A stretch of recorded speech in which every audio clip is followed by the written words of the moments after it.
If you're a Christian, actually the worst impact of sexual sin, it's not on our self-worth or image or any of the other things that get damaged. The worst impact is in our relationship with Jesus.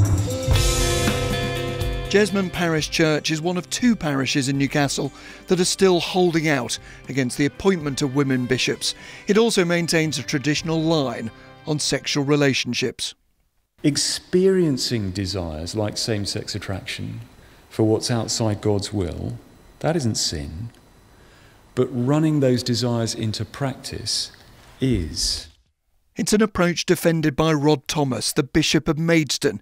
He was appointed to minister to parishes that couldn't accept women in leadership roles.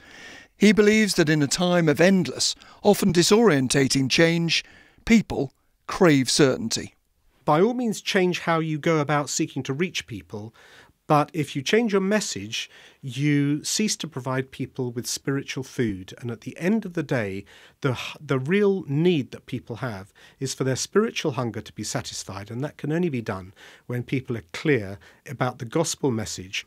If, for example, some people say we need to change in our attitudes to sexuality, that's something you say no to? Well, we have to understand why people are more and more concerned about that sort of issue.